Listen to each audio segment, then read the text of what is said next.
Aujourd'hui, la communication interne, elle est là pour accompagner d'abord tout ce qui se passe au sein d'une structure, que ce soit des outils de communication très classiques, des flash infos, des newsletters, des sites intranet, mais je crois de plus en plus aussi accompagner tous les changements qu'il y a au cœur des entreprises.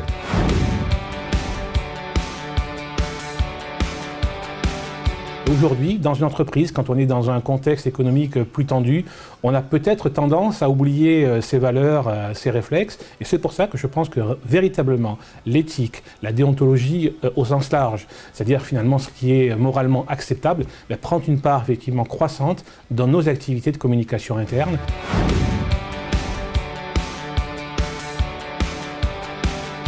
Vivez à fond ce que vous faites et surtout, donnez-vous intégralement dans les parties qui sont peut-être hors celles liées à votre enseignement traditionnel, c'est-à-dire que ce soit dans des stages, si vous êtes sur des cursus traditionnels, ou au quotidien, si vous êtes sur des cursus effectivement d'apprentissage dans les entreprises elles-mêmes.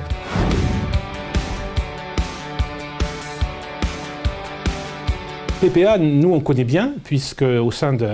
ma structure, nous avons des étudiants de PPA en alternance depuis de nombreuses années. J'en ai deux actuellement avec moi qui travaillent sur la communication interne, l'éthique et la déontologie finalement. Et l'intérêt finalement d'une école comme celle-là, c'est qu'elle peut à la fois effectivement donner des bases à ces étudiants qu'ils peuvent confronter à la réalité terrain de ce qu'est une entreprise. C'est pas toujours facile, il y a parfois des décalages, et je pense que le rôle que nous avons, il est aussi effectivement de donner ce lien entre ce qu'ils peuvent avoir comme apport théorique et ce que la réalité leur montre chaque jour. Et je crois que véritablement, le fait d'avoir du temps à passer en entreprise, puisque le rythme, par exemple, en tout cas pour ce qui nous concerne et pour ce qui vous concerne, c'est 2 semaines entreprise, 1 semaine école, permet véritablement de vivre, j'allais dire, comme un salarié traditionnel, leur métier, leur poste. Et moi, en tout cas,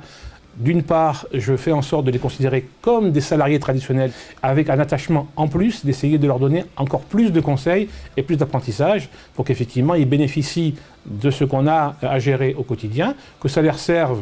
à court terme aussi pour leurs études, mais surtout après, quand ils sortiront avec un bac+5 en poche, si possible en ayant un métier très très vite.